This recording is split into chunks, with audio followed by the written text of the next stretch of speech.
Here with a victorious head coach, Allen American's head coach, Steve Martinson. Marty, didn't start out good. They got one 34 seconds into the game, but boy, it's not how you start, but how you finish. Yeah, it was a tough way to start. As their same line, I think basically their fourth line, I think, scored 2 goals in the first period, and they were just playing greasy and getting pucks to the net. We weren't very greasy, and we flipped it around then, and we got greasy in the second period and started to play better. And you had to be happy to see the way CJ especially responded from giving up that first goal. And, from that point, he was lights out the rest of the night. Yeah. I mean, he's a really good goalie. We know that. And it was a tough start, but it was, that line got boxed in, and, they had a lot of bodies going to the net, and they were jamming the net. And, we got to be ready to play. Have you ever seen one player that scores back-to-back shorthanded goals, same player, back-to-back games? Lamon, he's chasing that Asachuk record from his rookie season. He had 6. Lamon now with another one here tonight.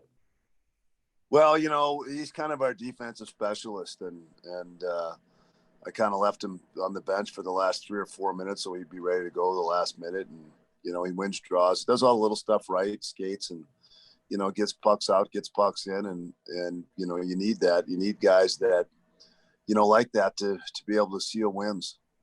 It was great to see Connor Bleakley. What a move. Takes it to the front of the net. He had to feel good getting that first one here. Yeah, when these guys like LaBerge, they come back, and Connor, and they haven't been skating. LaBerge didn't skate for, like 12 days, and Connor, everything's closed down back home. So it's kind of trial by fire. Just have to play yourself back into shape. So, obviously he was pretty good tonight. And, when I say those guys will be a lot better by next Friday, it's just because, they're just, they're really getting their legs back and, getting their timing and everything. Hey, I got to ask you, because I forgot to ask you this the other night, but there was another situation this evening. What was the explanation on the CJ Mott looked like, for sure, not Mott, it was Sawchenko, looked like a goalie interference the other night, and our players were calling for it. Sawchenko was calling for it. I watched the replay several times. It definitely looked like he touched him. What was the? Yeah, he did, but it does look like Ottenbright pushes him into him. So it looks like that, and and if it looks like it, and they call it, there's nothing you can do about it. And fair enough. And then tonight, obviously the one that goes in off the shoulder, we of course we're watching the game, trying to call a game from a TV, but you could see that one, very plain that one was not going to go.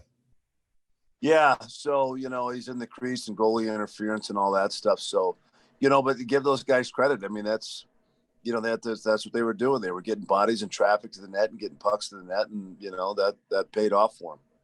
Okay, it's got to make you proud. A father of 2, and that USA Hockey win the other night over Canada in the World Juniors. Yeah. You know what? Not only to win, but they shut them out. Yeah, they shut them out, and that's Canada obviously is a talented group of so deep of players, and I thought Canada came out strong at the start, and then I thought Minnesota, Team USA threw a couple of hits and got some momentum back, and obviously. They played a great game. And Marty, thanks again for doing this. Great win tonight, and we'll talk to you tomorrow.